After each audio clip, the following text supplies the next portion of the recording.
Let's talk security. Donc pour ceux qui ne me connaissent pas, je m'appelle Quentin Adam. C'est moi qui ai le pseudo chelou sur Twitter avec un W avec ZCE, que j'ai la chance d'avoir récupéré à peu près sur toutes les plateformes, sauf sur Pokémon Go. Mais en ce moment, je joue pas à Pokémon Go, donc c'est pas très grave. Donc au quotidien, je gère une boîte qui s'appelle Clever Cloud, mais sinon j'ai aussi le plaisir de diriger un truc qui s'appelle l'Open Internet Project, qui se bat pour que Internet en Europe ce soit pas une colonie des autres continents. Et puis que ce soit un endroit où tout le monde puisse faire du business, quoi. J'ai aussi créé des trucs comme ici lundi, Maker et compagnie. Enfin, je sais pas. Enfin, si vous avez d'autres sujets, bon, vous pouvez venir m'en parler autour d'un café ou d'un ginto ce soir. Ce qu'on fait chez Clever, et c'est assez important pour le reste de la conf, en fait, on fait une plateforme de cloud computing où le principe a été de dire ce qu'on veut, c'est vous rendre efficace. On veut que les développeurs soient efficaces. Donc on veut que les développeurs codent et qu'à partir de ce moment-là, ils puissent livrer plus rapidement. Et en fait, ce que j'explique dans plein de talks que vous pouvez trouver sur le net, c'est qu'on est dans la révolution industrielle de la prestation intellectuelle. Et pour ça, il est important d'être capable de bouger vite. Et pour bouger vite, il faut de la vélocité pour les développeurs. Et pour avoir cette vélocité, nous, ce qu'on propose, c'est une plateforme entière. Donc, on fait du platform as a service et du container as a service. On a aussi du database as a service et puis des databases de plus en plus destroy as a service, des topics as a service, notamment des trucs comme Pulsar & Co. Mais aussi carrément des trucs comme du GitLab, du Jenkins ou du Matomo si vous avez envie de faire de l'audience de site web sans passer par Google, etc. Et nous, on est totalement européen et on le supporte soit sur nos infras, soit sur les infras des autres, soit dans vos infras. Et donc voilà, c'est ce qu'on fait, ça se trouve sur Clever Cloud. Et Clever Cloud, c'est quoi? C'est une team qui a beaucoup grossi cette année. On a dépassé les 40. Et pour une boîte qui a à peu près 12 ans, qui n'a jamais eu vraiment d'investisseurs, enfin, on est une boîte assez atypique dans le paysage, parce qu'on a décidé de rester souverain européen, et c'est entre autres pour ça qu'on n'a pas pris d'invest. Et donc on a construit ça sur le revenu généré avec nos clients, et on a construit quelque chose d'un peu différent. Et vraiment, ce qu'on veut, c'est faire en sorte que ça avance. Et du coup, on a une team très passionnée. Je ne sais pas si vous en avez déjà entendu parler de la team Clever Cloud, mais on a une team très passionnée qui fait pas mal de trucs, dont un truc qu'on n'advertise pas assez, qui s'appelle Message à caractère informatique, qui est un podcast qui sort globalement toutes les semaines, dans lequel on fait les news. Et des fois, on peut aller assez loin dans des news compliquées. Voilà. Donc, voilà, c'était un peu genre, voilà, qui on est, ce qu'on fait. Parlons un peu de sécurité. Alors, en général, quand on parle de sécurité, on parle avant tout d'anxiété. On parle d'anxiété, on parle de frustration, on parle de gens qui essayent absolument de vous faire croire que vous allez mourir. En général, le sujet sécurité, quand on arrive dans une team de dev, et particulièrement de grands groupes, ça donne un truc du genre « Oh non, putain, fais chier, quoi. » tu vois. Qui sent le sujet sécurité comme étant un sujet confort?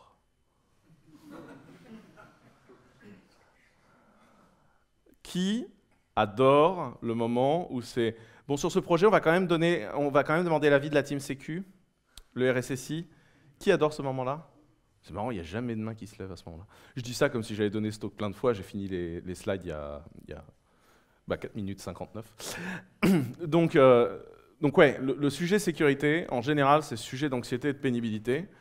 Et en fait, pourquoi la team sécurité est vue souvent comme étant de la contrainte et de la limitation, et uniquement de la contrainte et de la limitation, c'est parce qu'en fait, la sécurité est frustrante.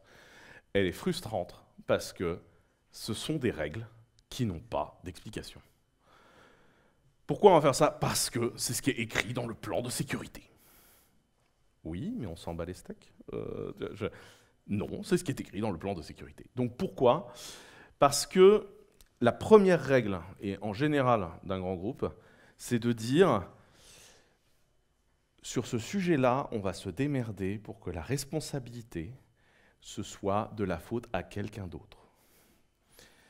Il y a un problème dans Linux parce qu'on ne l'a pas mis à jour. Oui, mais on a pris une licence Red Hat, donc c'est de la faute de Red Hat. Il y a un problème dans le réseau. Ah oui, mais on a fait gérer le réseau par Atos. C'est le problème de Atos. Résultat des courses, quand tu as besoin qu'il se passe un truc, il faut que tu parles avec ces gens-là, dont le boulot est de te dire « T'es sûr ?» La première règle en sécurité, si vous voulez que ça fonctionne à mon humble avis, c'est reprenez la gouvernance de votre sécu, putain. La sécurité, c'est pas un truc où on dit genre, ces gens-là doivent savoir. La sécurité, c'est un truc où il faut connaître.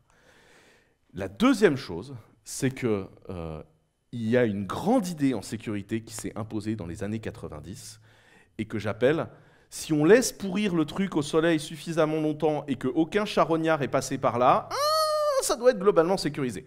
Autrement dit, je prends un binaire tout pété, je le pose sur le net, et tant qu'il ne s'est pas fait défoncer, je dirais sur une période de temps de, je sais pas, 2 ans, oh bah du coup, au bout de 2 ans, il est sécurisé. Allez, bam, tampon, et lui, il est sécurisé.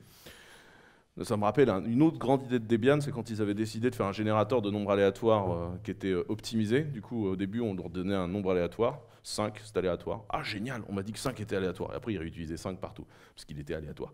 La sécurité, ce n'est pas un point, ce n'est pas un temps. La sécurité, c'est un état qui évolue constamment. Tu n'es pas sécurisé à un instant T. Le hardening à l'ancienne, où en fait, on prend un truc, et parce qu'il a pourri assez longtemps au soleil, et que ça n'a pas l'air de s'être si mal passé que ça, du coup, il est sécurisé, c'est une horrible connerie, en fait. Ça ne va pas bien se passer. Et donc ça, c'est un process débile qui correspond à avoir un paquet de vieux binaires dégueulasses en prod qui, à défaut d'être sécurisés, ont des vieilles failles, en fait. Enfin, si tu as un vieux binaire, tu as des vieilles failles qui vont avec le vieux binaire. Si tu as un nouveau binaire, tu as des nouvelles failles qui vont avec le nouveau binaire, c'est tout. Enfin, il ne faut pas y voir autre chose. Et ensuite, tu as toutes les règles du réseau. Alors là, qui a déjà réussi du premier coup à remplir une matrice de flux? C'est le document Excel que vous envoient les mecs de la Sécu, là. C'est marrant, il n'y a toujours pas de main levée. Bon, il y a quelqu'un qui a réussi en 3 fois, peut-être 3 allers-retours par mail, non? Non, toujours pas. La fameuse matrice de flux où on dit on va faire du réseau. Et en fait, ça date d'une vieille idée, qui est l'idée de la forteresse. Si on est dans la forteresse, on garde de façon périmétrique la forteresse, ah ben, c'est bon. Si tu es dans la forteresse, c'est que tu es un copain. Vous voyez un peu où ça va déconner? Parce qu'en fait, il y a toujours moyen de rentrer dans la forteresse. La forteresse n'est jamais étanche. Et donc, il faut arrêter avec cette idée de forteresse. C'est une mauvaise idée. Et donc, toute la sécurité périmétrique basée sur du réseau, en disant « si le truc est dans le réseau, c'est que ça doit être un copain », non. Genre non, jamais de la vie. Ne construisez pas de forteresse. C'est un blog post qu'on a écrit il y a maintenant 7 ans chez nous, qui est The End of the Fortress Metaphor, que je vous invite à faire lire à tous les gens que vous croisez, parce qu'il faut arrêter d'essayer de construire des forteresses. Surtout si c'est pour qu'une fois que tu es dans la forteresse, plus personne ne te demande ton badge. Sinon, il y a un drame. Donc comment est-ce que la sécurité a évolué des années 90 à aujourd'hui, et pourquoi un certain nombre de ces règles qu'on vient de voir sont mauvaises? Alors la première chose à dire, c'est que le nombre de failles de sécu, donc ça baisse à la fin, c'est parce qu'on est à la moitié de l'année, donc en fait comme on a dépassé la moitié de la barre d'avant, vous voyez très bien comment ça va finir, quoi. Donc là, vous avez 2001 à 2002 le nombre de CVE déclarés, et le nombre de CVE déclarés avec l'eau en bleu, orange, médium et tout. Non, c'est ailleurs, c'est en vert, et voilà. Ça, ce sont les failles déclarées au quotidien. Et je ne sais pas comment vous dire autrement, vu que les failles sont cumulatives, en fait, vous avez une espèce de bonne grosse exponentielle qui fait que plus votre software est vieux, plus il cumule des vieilles failles, et plus donc vous avez un problème de sécu, de façon exponentielle. Donc plus vous allez mettre un binaire oldies en prod, plus vous avez de chances pour qu'il soit pété.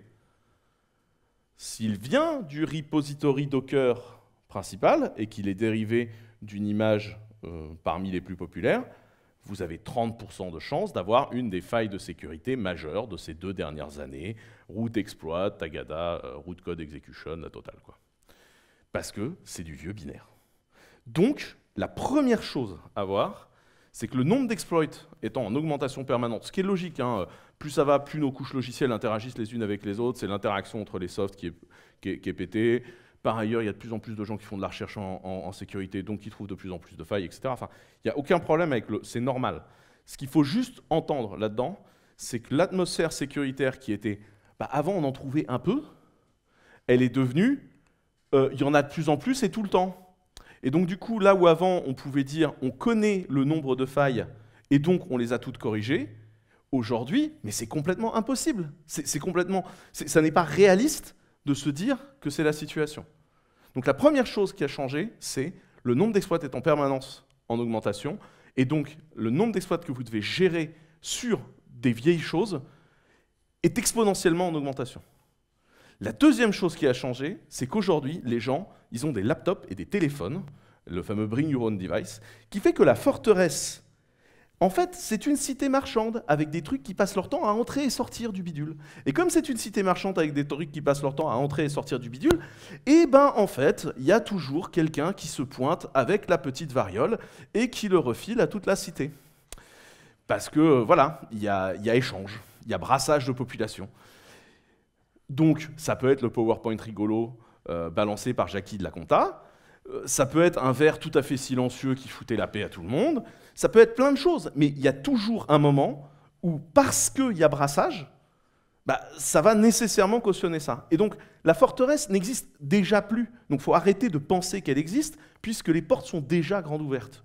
Ou alors, vous faites un truc complètement air-gap, avec du matos qui n'a jamais vu Internet, qui ne le verra jamais, et machin, et vous faites du nucléaire ou ce genre de truc. Et ça existe. C'est juste qu'en vrai, est-ce qu'il y a quelqu'un dans la salle qui a du air-gap chez lui? Donc air-gap, ça veut dire qu'il y a de l'air entre ton réseau et le réseau Internet. C'est-à-dire qu'il n'est pas connecté à Internet. Et même comme ça, c'est capable d'aller taper de la data dedans, mais on en parlera plus tard. Donc personne n'a fait de air-gap. Donc voilà, le air-gap, c'est relou. Vous imaginez même pas. Parce que vous imaginez même pas combien vous êtes habitué à utiliser un service en réseau. Enfin, vraiment, quand on vous coupe le réseau, c'est très pénible, la vie. Donc, la mobilité de Bring Your Own Device, clairement, change la règle. Et surtout, il y a un truc qui a changé. Dans les années 90, moi, quand je faisais gentiment du hacking, bah, en fait, c'était un concours de geeks. C'était à celui qui serait le plus malin. Puis en plus, il n'y avait quand même pas grand-chose de grave sur Internet. Il n'y avait pas grand-chose à piquer de dramatique, quoi. Sauf que, maintenant, bah, Internet, il y a tout dessus. Et deux, bah en fait, c'est devenu des gros enjeux financiers, la Sécu. Et comme c'est devenu des gros enjeux financiers de pognon relativement douteux, rapport au fait que bah, c'est quand même délictuel, qu'est-ce qui s'est passé? Bah en fait, les hackers se sont gentiment rapprochés des autres business illicites. Et donc, en fait, aujourd'hui, la sécurité est un business dans lequel vous allez croiser des gens shady, qui sont protégés physiquement par des gens très dangereux, en fait. On n'est plus sur le gentil geek marrant qui avait trouvé le moyen de détourner ton Apache One, quoi. On est sur des gens qui font un business délictueux, qui doivent blanchir leur thune derrière, et qui, du coup, bossent avec la mafia, pour être très clair. C'est pas drôle, la sécu, aujourd'hui. Et donc, les enjeux qui sont dedans sont financièrement importants, avec des gens qui sont absolument sans scrupules. Le gentil hacker d'avant, qui faisait rigolo comme moi, il a arrêté, ou il est devenu complètement immoral et affreux. Mais il n'y a plus le gentil hacker dans les films. Ça n'existe plus, ça. Il y a quelques adolescents qui y croient encore, mais ça dure 6 mois avant qu'ils aient des vrais problèmes. Mais ce que je veux dire par là, c'est que la sécu est devenue un autre business. Et ça, c'est très important à comprendre, parce qu'il faut comprendre quel est le cycle de l'exploitation d'une faille. Une faille, elle est découverte par un chercheur quelconque, d'accord? Il y a des gens qui cherchent des failles. Ce ne sont pas nécessairement les gens qui vont les utiliser. En général, ils vendent la faille à des gens qui vont commettre des trucs délictueux. Et la faille ne coûte pas si cher que ça, parce qu'en fait, le fait de prendre des risques délictueux et la quantité de pognon que ça coûte de blanchir du cash sale fait que le cash presque propre du chercheur en sécurité est là. C'est pour ça que les bug bounty ne sont pas si élevés que ça, parce qu'en fait, c'est presque rentable d'aller le vendre, ta faille, à un bug bounty légit, comparé à aller le vendre à quelqu'un de shady, parce qu'en fait, c'est pas si simple que ça de vendre dans le shady, voyez? Après, il y a l'entre-deux, qui est tu le vends à des services de renseignement, ou à une boîte qui fraye avec les services de renseignement. Et ça finit en Pegasus, vous voyez le point?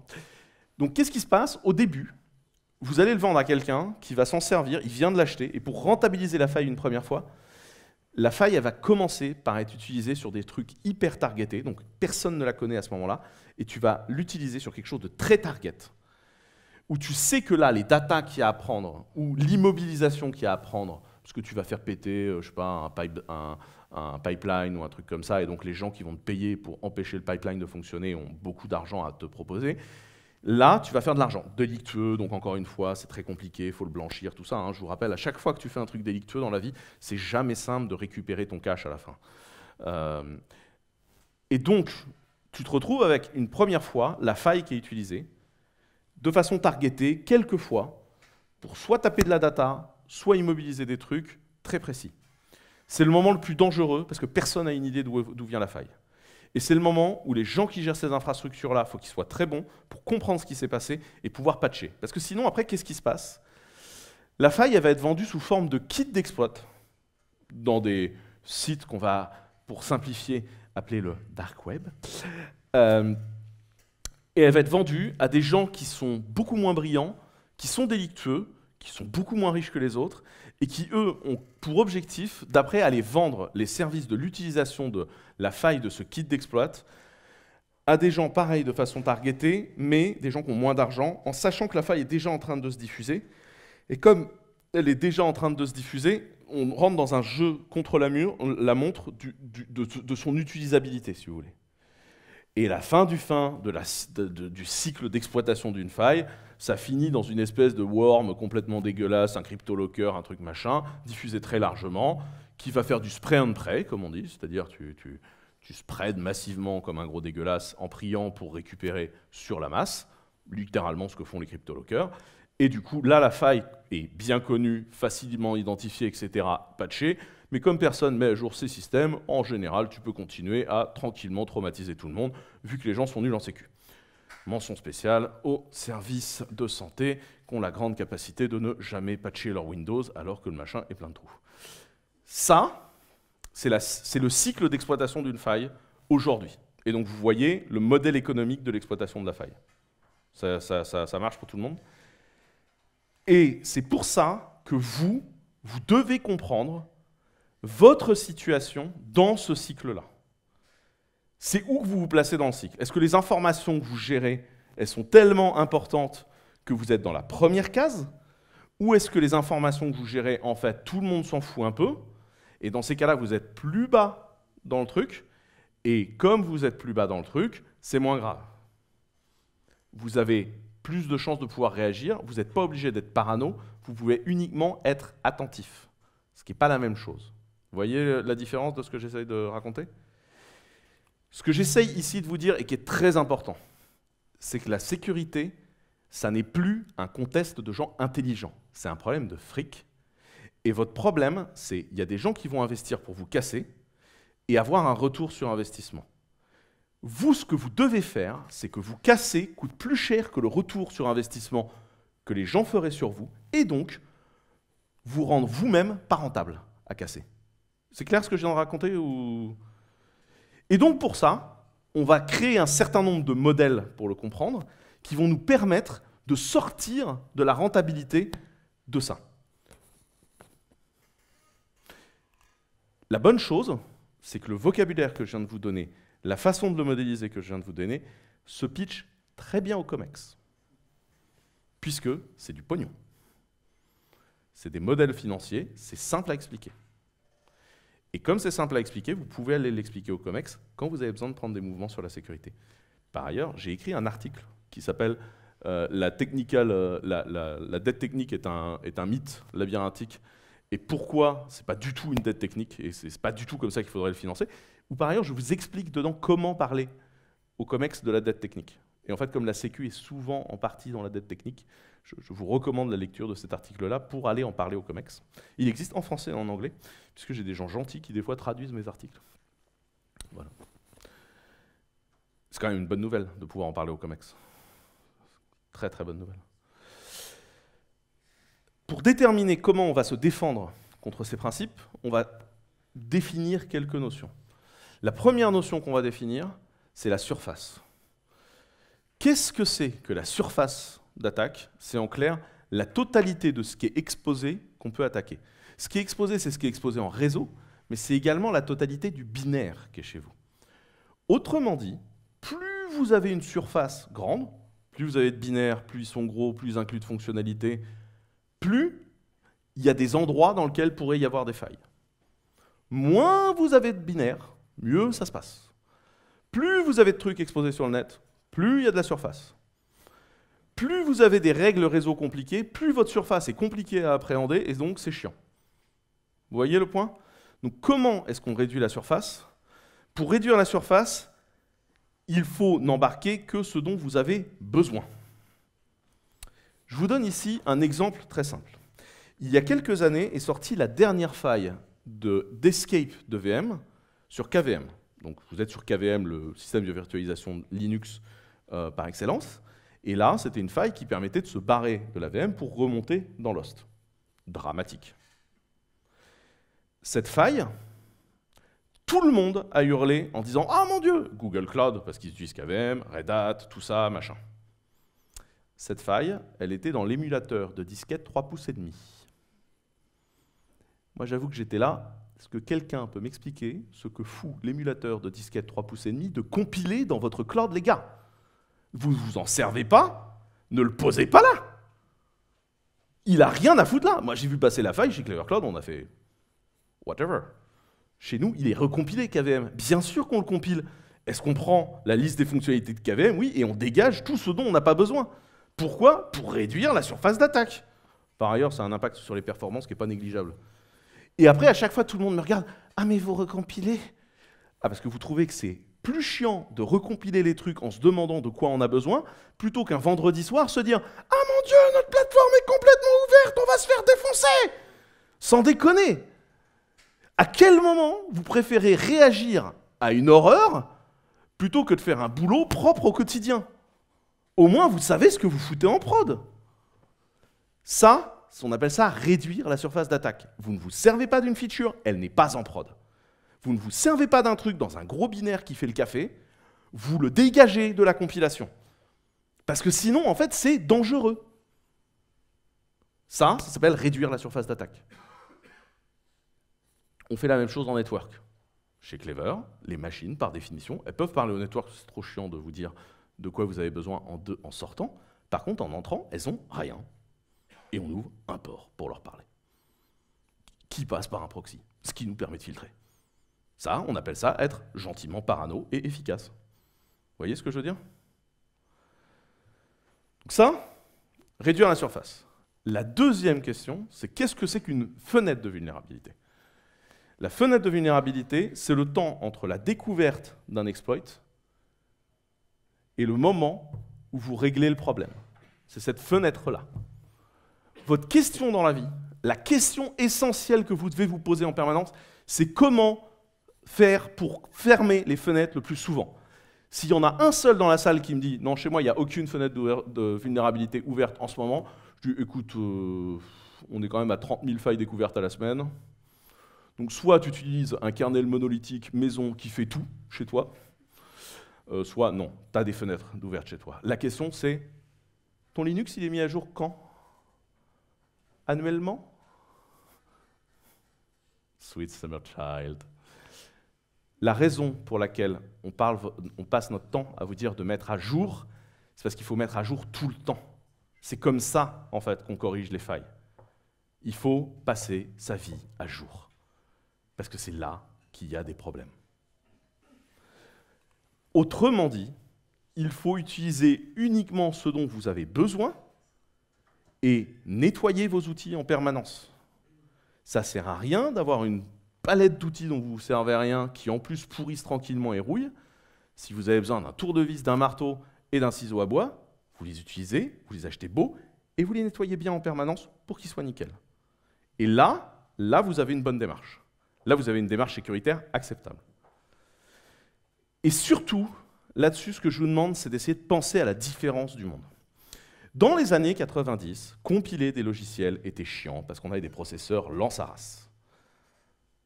Maintenant, le kernel Linux, il se compile en moins de 5 minutes sur n'importe quelle bécane.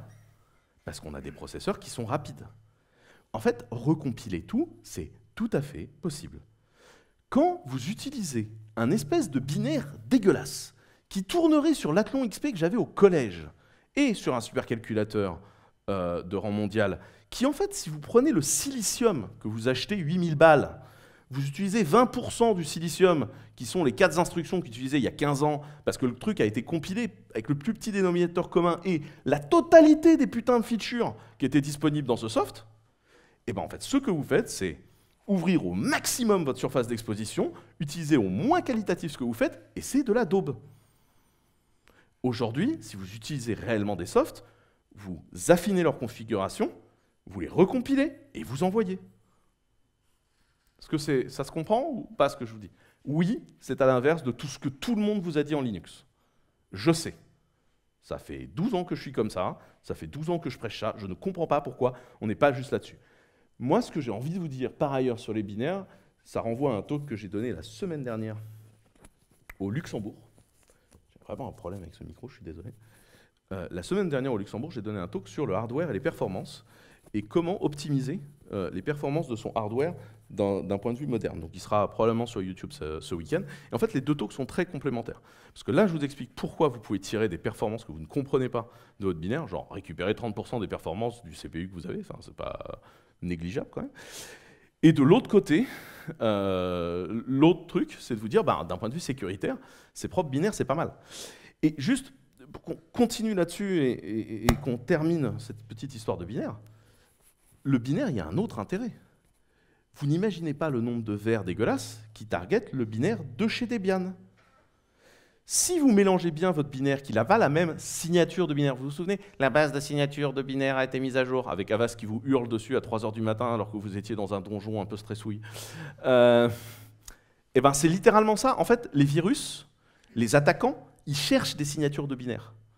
Des binaires pétés, dans lesquels ils peuvent venir insérer du code frauduleux parce qu'ils savent où l'insérer. Vous avez un binaire avec une signature différente, en fait, vous n'êtes pas sensible à ça. Je ne vous dis pas que vous n'êtes pas sensible à des failles, je vous dis que vous n'êtes pas sensible aux failles de tous les autres. Et comme vous n'êtes pas sensible aux failles de tous les autres, ça veut dire qu'il faut découvrir vos failles, ça veut dire faire de la recherche sur vos failles, et comme il faut faire de la recherche sur vos failles, ça coûte de l'argent, et donc vous êtes en train de vous rendre de moins en moins rentable pour l'attaquant. Vous comprenez ma stratégie là-dessus? C'est un problème financier, encore une fois. Je vais vous donner d'autres exemples à propos du kernel. Là, vous avez le nombre de failles découvertes dans le kernel annuellement. Donc il y en a quand même un petit paquet. Globalement, la moyenne, c'est qu'on en a quand même entre 30 et 40 qui font de l'élévation de privilèges root annuellement. Donc il y a quand même un petit sujet, ça fait beaucoup de failles. Ça, c'est le kernel de quelqu'un qui bosse chez Clever. Donc sur nos laptops, on a des kernels qui font 15 MB et qui sont monolithiques. Dans nos VM guest, on a des kernels de 14 MB qui sont monolithiques. Un kernel Ubuntu, ça fait 100 MB et c'est pas monolithique, c'est modulaire.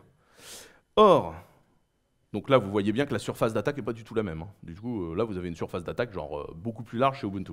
Et pire, il y a certaines features, elles sont dangereuses. Littéralement, moi, je devrais faire de l'élévation de privilèges. Donc je cherche de passer de userland, le mode où mes logiciels sont maîtrisés dans le cycle du processeur par le kernel pour savoir s'ils ont accès à la mémoire ou pas, à kernel-land, le mode où c'est, comme sous Windows 95, tu peux aller écrire où tu veux dans la RAM, c'est chez toi, gros, tu vois. Soit mémoire non protégée. Je chercherai à faire ça. Je chercherai à attaquer. Quel serait le truc que j'essaierais d'attaquer en priorité? Le machin qui permet de créer un module du kernel qui permet donc de devenir un kernel land, c'est quand même la porte d'entrée tu vois, du paradis, quoi. Donc littéralement, c'est ce que je vais attaquer. C'est ça qui m'intéresse, c'est ce que je veux faire, en fait. Vous voyez? Donc si je n'ai pas besoin de système de module, parce que par exemple, je fais de l'infrastructure immutable, en fait, dégager le système de module, en fait, d'un point de vue statistique, au fur et à mesure des années, ça dégage 50% des failles d'élévation de privilèges du kernel. Donc, on peut faire une abstraction statistique qui dit que j'ai préventivement dégagé 50% des failles à venir d'élévation de privilèges du kernel. Ce qui n'est pas si mal. Donc quand je vous dis il y a certaines fonctionnalités, posez-vous la question, est-ce que vous en avez besoin? Parce qu'en fait, elles sont dangereuses. Dans les logiciels, en général, c'est les fonctionnalités de binding à je ne sais quel langage à la con. Donc, en fait, vous en servez pas parce que ça sert à un plugin à la con dont vous ne servez pas. Et qui en fait est maintenu par deux barbus dans une grotte pour leurs besoins, donc le truc est un peu comme ça, Et personne ne regarde trop par là quand il s'agit de sécu. Donc en plus, moins le code est regardé, parce qu'il n'est pas tant utilisé que ça, plus il y a des chances pour qu'il y ait quand même des grosses daubes dedans, tu vois. Et ça c'est quand même la spécialité de « mais désactivez-le si vous vous en servez pas ». C'est évident que ça ressemble à un truc pourri. C'est là où va y avoir une attaque. Et donc c'est pour ça que c'est intéressant de regarder le point configure d'un projet pour le recompiler. Évidemment, une fois que je vous ai dit ça sur le kernel, quand on va vous parler des containers, de combien ils sont isolés, etc., machin, laissez-moi vous dire que non, genre jamais de la vie. Et je le redis une bonne fois pour toutes, que ce soit clair, faire tourner les logiciels de gens qui ne se connaissent pas sur le même OS est une idée cataclysmique. Il ne faut pas faire ça. Vous faites tourner des trucs dans des VM différentes. Déjà, on doit gérer les failles des VM et les failles des CPU. Déjà, pas drôle tous les jours, mais au moins, quand il y a 2 événements annuels, on a passé une bonne année. Les failles d'élévation de privilèges dans les containers, c'est, allez, 3 mensuels. Donc, on est à peu près sûr que vous êtes pété. Et puis, c'est pas tout, tout le monde, hein. Le mois dernier, tu pouvais jumper de conteneur en conteneur chez Azure, hein, donc, sur leur système de Azure Container Service. Donc voilà, encore une fois, il ne faut pas faire tourner des process de gens qui ne se connaissent pas dans le même système d'exploitation. Pitié, c'est une idée déplorable. Ça se finira toujours mal. Je l'ai expliqué dans 10 000 talks, je ne sais plus sous quel ton vous le dire, sincèrement. Et surtout, faites très attention aux trucs qui ont été découverts, qui ont été corrigés et qui reviennent vous hanter comme un fantôme des années. Prenons la faille Ghost. Ghost, c'est une faille qui était dans la glibc. Et dans la glibc, il y a le bout de code qui permet de faire la résolution DNS. C'est-à-dire, en clair, si je te donne un nom de domaine, j'aimerais savoir quelle est l'IP. glibc, dépendance de à peu près tout dans le système, hein. Faille dans la fonction d'appel de ce truc-là, possibilité de remote code exécution arbitraire en droit route. La petite faille sympathique. La réalité, quand cette faille a été découverte et qu'elle concernait toutes les distribs Linux grand public, Ubuntu, Debian, Red Hat, machin, ça faisait 4 ans que dans le code de la glibc, elle était patchée. Sauf que, quand glibc est arrivé en version 1.0 à la fin des années 90, la migration entre la 0.9 et la 1.0 a été un cauchemar pour l'équipe Debian.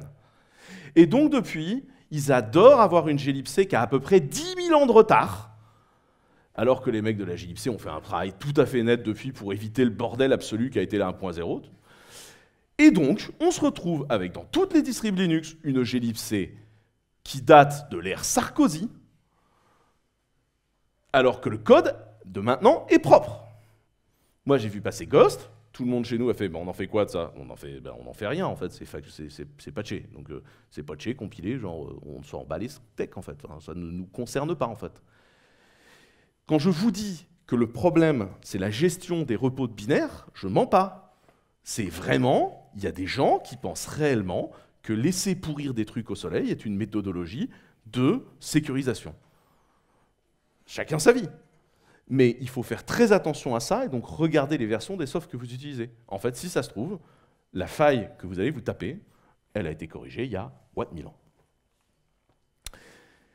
L'isolation et la défense en profondeur.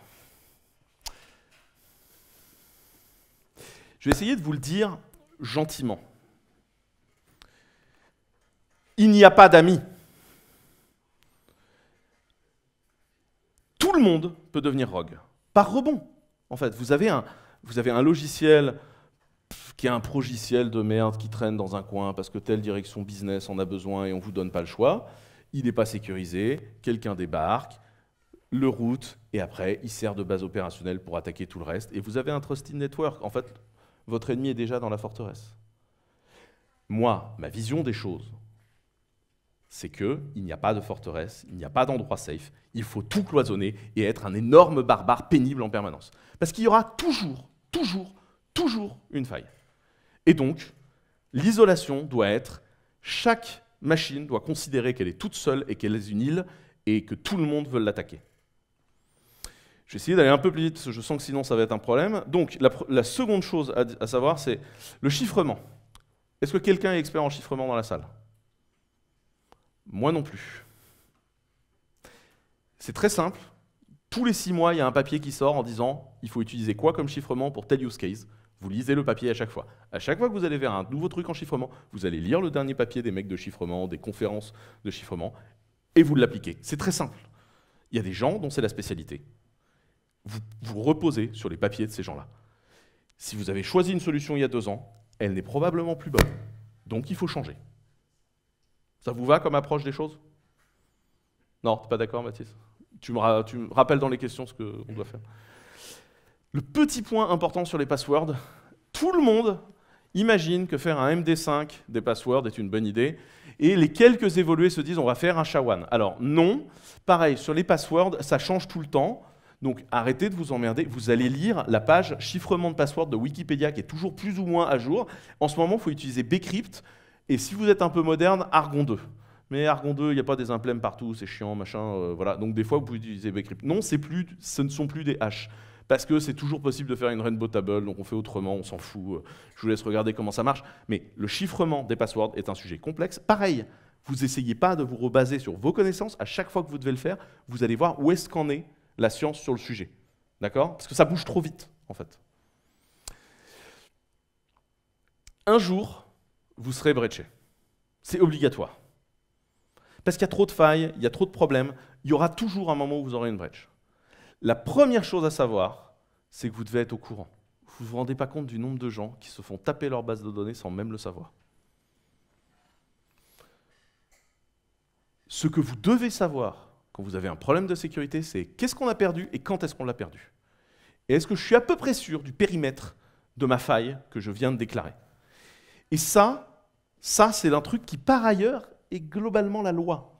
Le GDPR vous dit que vous devez dire à vos utilisateurs si leur donnée a été pétée.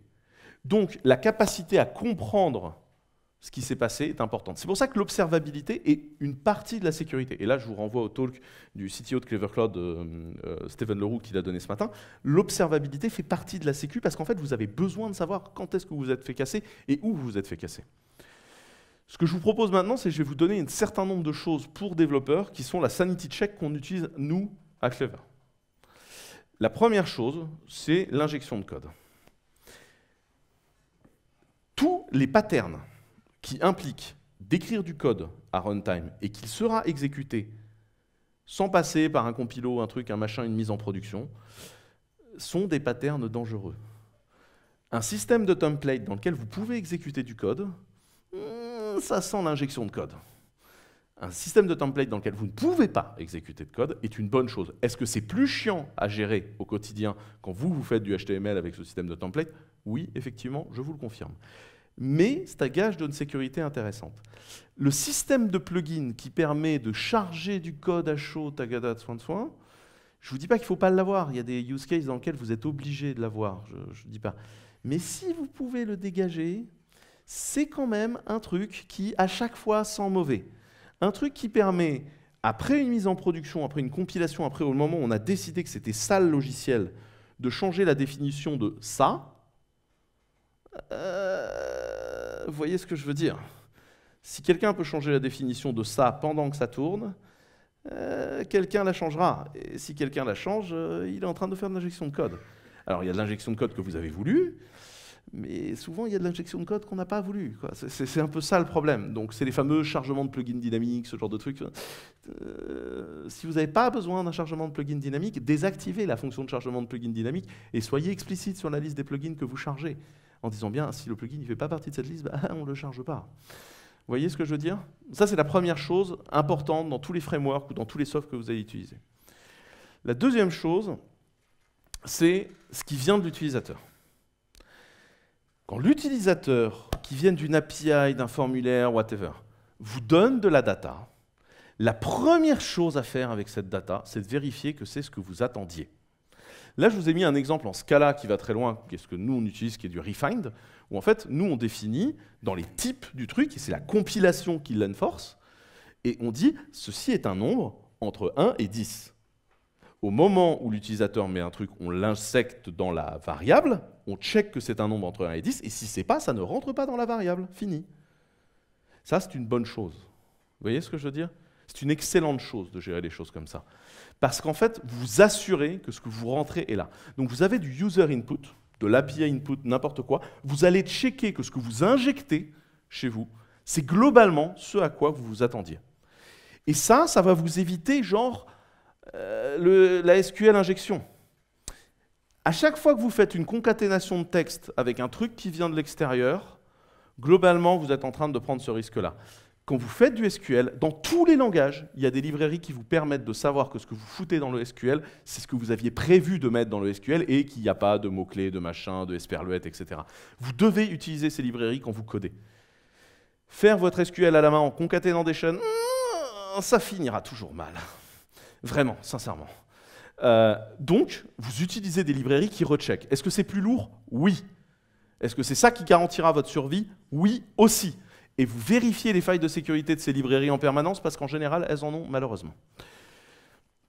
Vraiment, faites très attention à la concaténation de texte. Genre, ce qui vient de l'extérieur doit être décontaminé systématiquement. Vous faites entrer un truc, décontamination. Est-ce que c'est bien ce qu'on avait prévu? On avait prévu que ce soit un nombre, c'est un nombre. C'est pas un nombre, on ne prend pas. On avait prévu que ce soit une string de 250 caractères. Ça n'en est pas, ça dégage. On avait prévu que ce soit une string, mais on avait prévu également qu'il n'y ait pas select, insert, delete, machin dedans. Vous voyez ce que je veux dire? Ça, c'est important. Ce qui vient de l'extérieur, on fait attention. Pas de concaténation de texte. Et ça, si vous faites ça, la majorité des injections dégueulasses, vous vous en passerez. C'est beaucoup plus efficace de faire ça que de reposer sur un WAF, vous savez, les proxys qui jettent des requêtes qui ont des gueules cheloues. Il est beaucoup mieux de faire ça que d'utiliser un WAF. C'est bien plus propre. Ensuite, utilisez un langage compilé propre. En fait, vous faites du Rust ou du Scala, le compilo vous emmerde. Oui, il est chiant. Par contre, une fois que c'est compilé, globalement, ça marche. Donc, plus vous irez vers un langage compilé, plus le compilateur va vous emmerder, moins vous aurez de chances d'avoir des failles en production. Moi, je ne crois pas au chamanisme du network.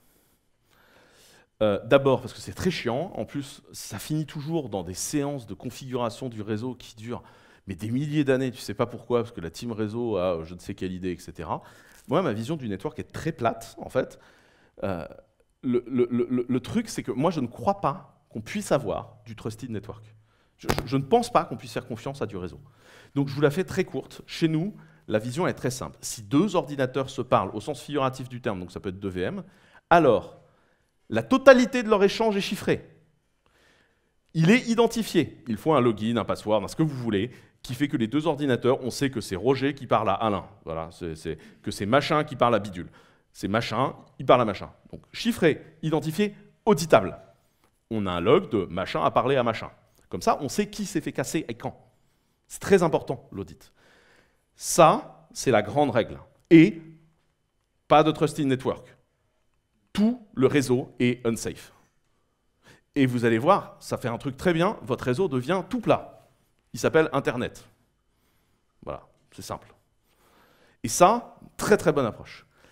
Et vraiment, l'auditabilité est la chose la plus importante de ce que j'ai dit, parce que c'est ça qui vous permettra de savoir si vous avez été cassé, et quand vous avez été cassé, de savoir ce qui a été cassé. Et ça, c'est le plus important.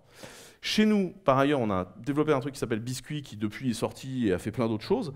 Biscuit, à chaque fois qu'on donne une autorisation dans Biscuit, le Biscuit génère un format qui est de dire « j'ai pris cette décision de dire oui pour telle raison ». Et donc ça, nous, on le prend, on le colle dans une blockchain qui nous permet d'avoir une trace notariée de l'ensemble des décisions d'audit de sécurité.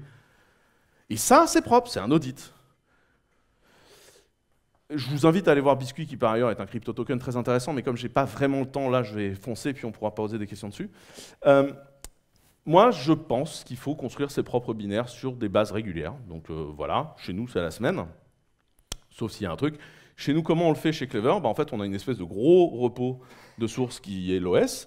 Là-dessus, on a des profils de compilation qui sont dédiés à des hardware profiles. Et là, je vous renvoie une fois de plus vers le talk que j'ai donné la dernière fois. Et le binary repo devient du coup des binary repos liés à des hardware profiles. Et en plus, on shuffle les binaires pendant qu'on les build, ce qui fait que du coup, ils sont plus compliqué. Et ça veut dire que la fenêtre d'opportunité pour nous attaquer en ayant targeté nous-mêmes ce qui était déjà chiant, etc., et ce qui coûtait cher, se réduit. Ce qui veut dire qu'il faut être très rapide.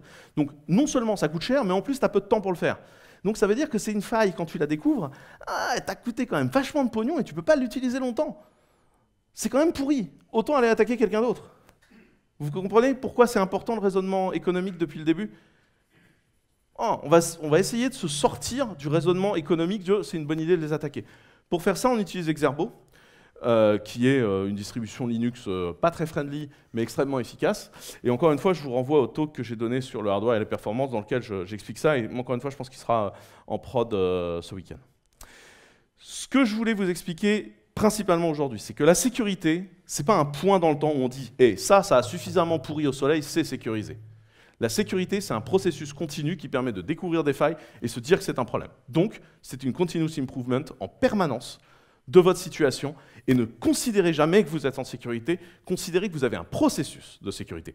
Ce qui est d'ailleurs très intéressant, c'est que si vous passez une ISO 27001, ce n'est pas votre sécurité qui est évaluée, c'est votre management de la politique de la sécurité. La sécurité, c'est un processus que vous devez comprendre, ce ne sont pas donc des règles abscons, comme je vous ai cité au début, mais ce sont des processus que j'ai essayé de vous détailler. Moi, je vous ai donné les miens, après chacun fait sa vie, mais dans les miens, ce que je vous ai donné, c'est ça, et il vaut mieux que vous les compreniez, parce que c'est comme ça qu'on fait de la sécurité. Et surtout, en sécurité, vous ne devez pas construire une forteresse. Vous devez construire quelque chose de fast, de fluide, d'adaptable, qui devient chiant à viser, et donc on va aller juste construire un gros canon pour aller taper sur une des forteresses bien stupides qui traînent dans le coin, plutôt que d'essayer de vous avoir vous, parce que vous êtes trop agile. Et donc ça coûte trop cher de vous targeter et de vous avoir. C'est ça que vous devez avoir en tête. Et quand vous déléguez dans de la transparence. Moi, je vous ai expliqué comment ça marche chez Clever. C'est tout simplement parce que nous, on pense qu'on est plus sécurisé que la plupart des gens. Donc si vous foutez votre soft chez nous, vous êtes en train d'outsourcer tout ce truc très chiant, de faire des binaires en permanence, de changer, etc. Ce truc-là, nous, on le fait. Puis c'est des robots qui le font, donc on s'emmerde pas trop, et ça avance bien. Et quand vous devez déléguer de la sécu, vous ne déléguez pas de la sécu à Red Hat qui vous dit « mais nous, on est Red Hat ». Vous déléguez de la sécu en disant « mais comment ça, vous êtes Red Hat ? Comment vous faites pour vous assurer que c'est hardené ? Comment vous faites pour être sûr que c'est sécure ?» Ah ben on a laissé machin pourrir pendant 24 mois au soleil, et donc du coup... Enfin... La sécurité, si c'est bien fait, c'est un instrument de la vélocité. La vélocité, c'est ce qui garantira le succès du business, parce que c'est ce qui fait adhérer votre soft, votre pratique, au business et aux besoins du marché. Et donc, comme je vous l'ai expliqué, en fait, la sécurité, pour finir, c'est un truc fluide qui vous permet de vous pousser en avant, et au lieu de vous ralentir, la sécurité, c'est en fait un truc qui vous permet de gagner de l'argent et d'être plus flexible. Je vous remercie beaucoup de m'avoir écouté. Je vous invite à tester Clever Cloud et à écouter Massy. Et je prends les questions. Merci.